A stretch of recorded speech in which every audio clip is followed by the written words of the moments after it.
everyone. I just came down to this secret beach to try to look for some oyster shells to start building that oyster wreath. And so, wish me luck. It's almost summer season and I usually get the shells when it's early spring and they've washed up on the beach all winter. So let's go take a look, see if there's any fresh shells I can get, and we'll take a walk to the end.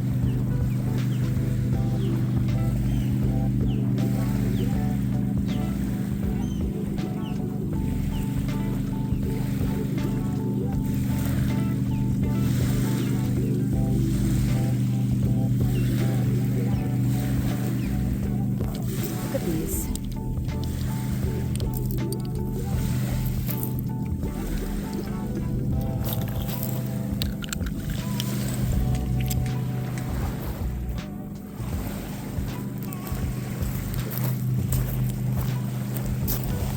All right, guys, it is looking like an oyster shell jackpot down here. Ah, look at those ospreys.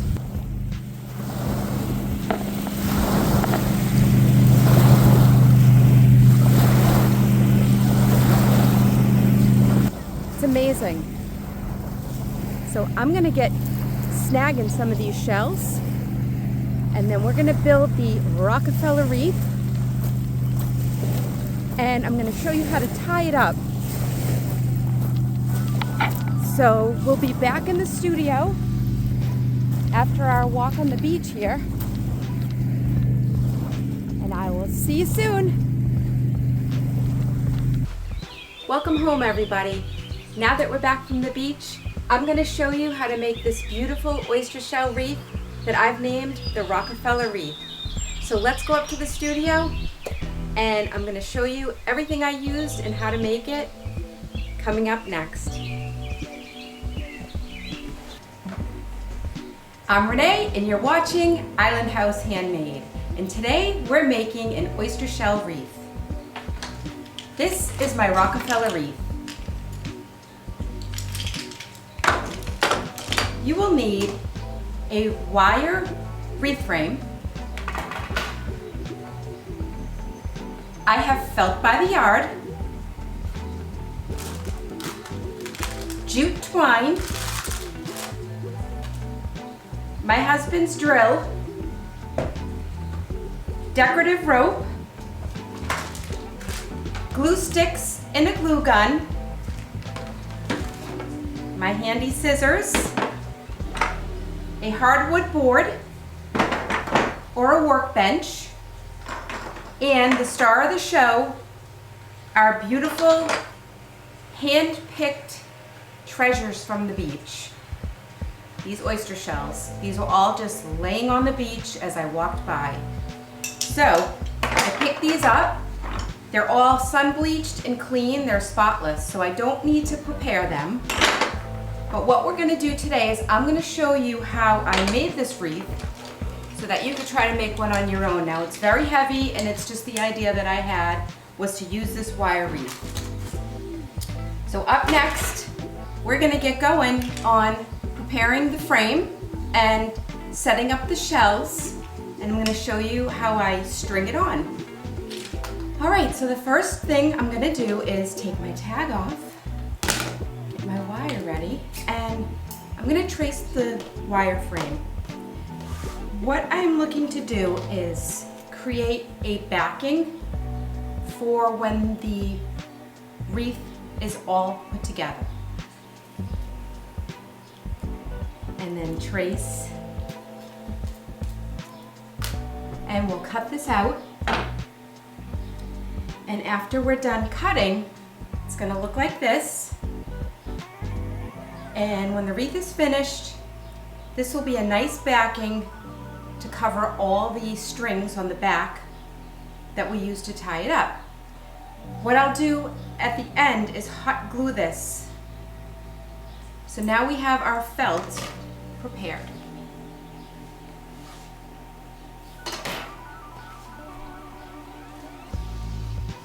And we can just put this on the side. The next step is to arrange all of your oyster shells that you want to use on your wreath. Now, this is a big wreath, and I counted my wreath here. The wreath that I made has 120 oyster shells on it. And that's because I made lots of intertwining shells to make it really thick. However, if you want to just do 2 rows, you could probably get away with it. You know, just making 2 rows, which maybe we'll do. So it all depends on how many oyster shells that you are able to collect or buy, and just the methodology of how you want your oyster shell wreath to look when it's finished. So the next thing I want to do is take the drill, and I've lined up 11 shells on this board just so I could maximize my time, and I'm just going to drill a hole in each one. So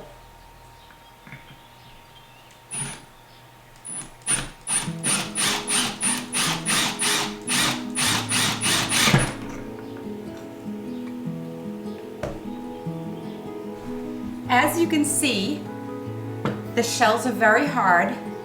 Well, the shells that I have are very hard, but I've created a nice opening, a nice hole that fits my jute pretty well. I'm just gonna cut this off. And my jute fits right through the hole, as you can see. So what I would recommend is a little piece of tape at the end of the jute, and that will help you feed it through. Now, I need 120 shells to recreate what I already worked on. However, maybe I need less. Maybe I don't have to do it as intricate. So it's up to you. And like I said before, you could use a smaller frame. This is just the one that I ended up picking up. So let's get in closer and start to assemble.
A nice way to work around the wreath is in little sections.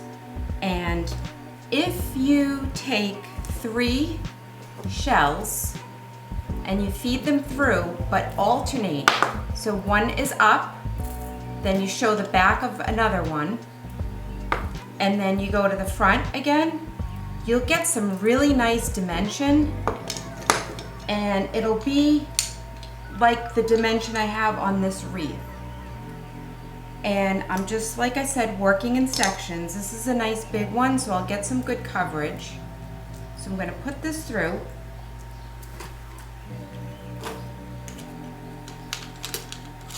Just like that. Then I'm taking this really curved one and I'm gonna feed it through the front so that it's alternating on the same string. So that's number 2. And then take another one and go face up. And then you see it starts to come alive. And then you just keep going.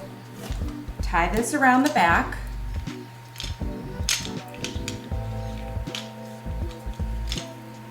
And you'll see it starts to get all that dimension. So just keep going all around randomly and tying off the back. So then we'll go around again. I'm gonna go to the middle and let's use 3 more. See how that turns out. This is a nice big one. Maybe I'll go upside down this time. And I'm really trying to be random so that it looks kind of wild. So I have this one upside down. And I'm not being fussy on my shells because I'm lucky that I could collect this many. And then we'll just do this cute small one and incorporate large and small. It's going to be really random like that. So there's another 3 and then connect it maybe to the bottom here and spread them out. And then through the back, go back through where you went in the top and start to like tie it, and you'll see you can move these around, you can give it more dimension. You can tie it tighter in the back, and that's really starting to take its shape. And just keep tying it around the back of the frame, the wire.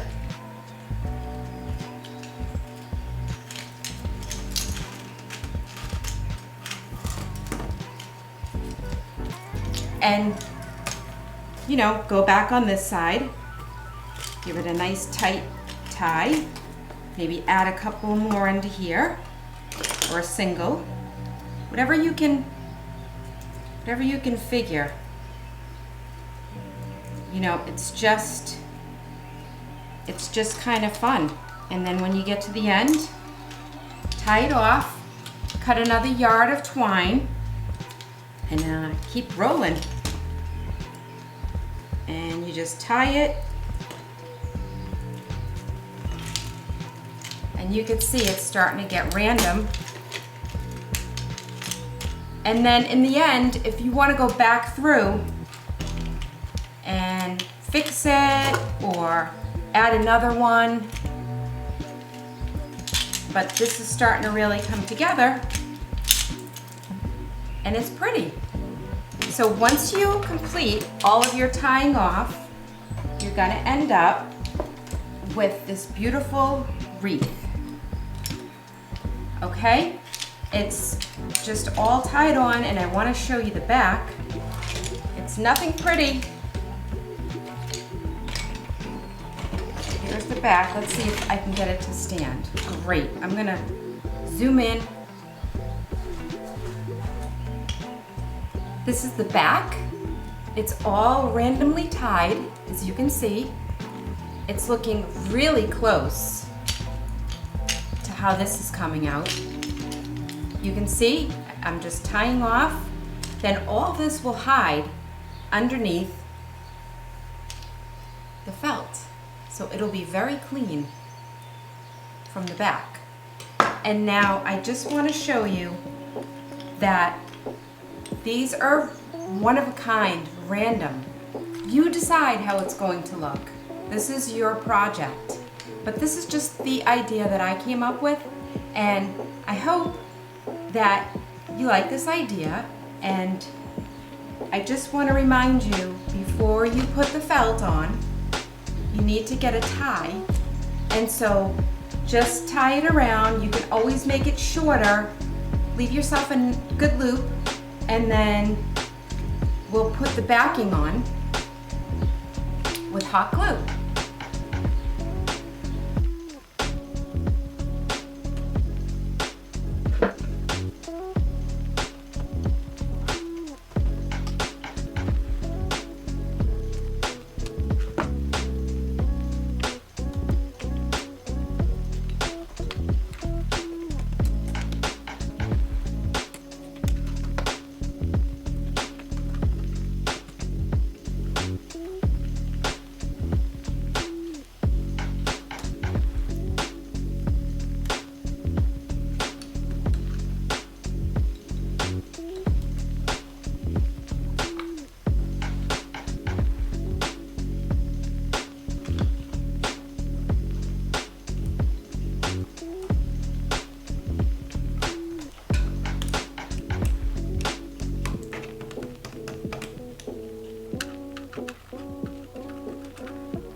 Okay, look at how pretty it looks when you finish the back with felt. This is so professional looking, and it won't scratch your door. So if you have this on your front door with a painted finish like I do, nothing's gonna scratch when the wind blows. Now, one other little idea is if you have labels and you're making this as a gift, I think it just would be so nice to hot glue a label on the bottom. It's beautiful. This takes it up a notch. And now that we have the back finished, this wreath is almost finished.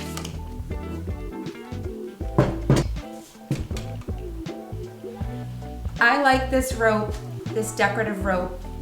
I think a nice bow on the front would be so cool.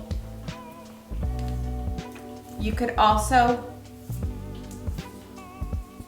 use this as your hanger and go through like this.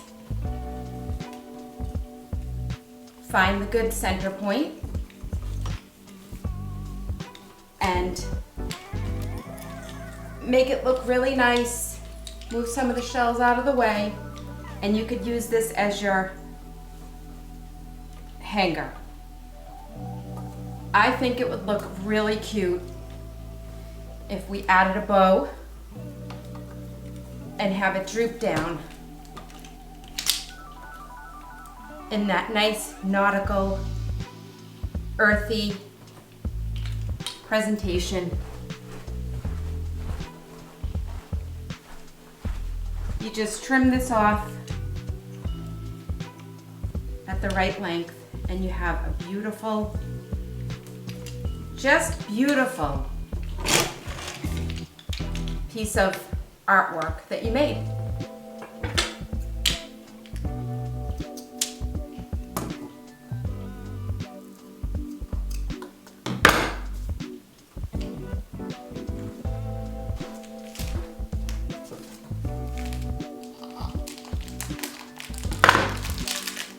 Okay, One other idea is I bought this white burlap. If you want to stick in the white theme, you can make a gorgeous bow.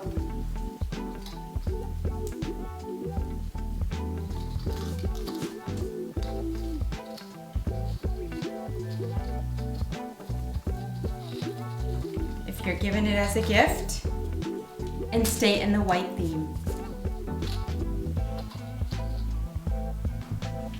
All right, guys, this is the end. We're just gonna cut this to match on a little angle.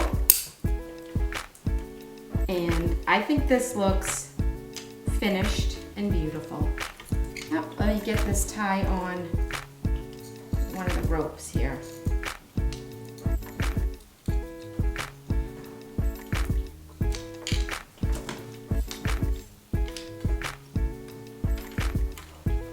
That is beautiful. So I want to thank everybody for staying with me till the end, and I was inspired by a message from Brenda to show you how I made my Rockefeller wreath. So thank you, Brenda. I hope that you find this video helpful, and I really enjoyed myself, and it was fun showing you how I made my Rockefeller wreath today. So I hope that I inspired all of you to have a creative day, and I can't wait to see you on the next video. Thank you, everybody. I'm Renee, and I'll see you on the next one.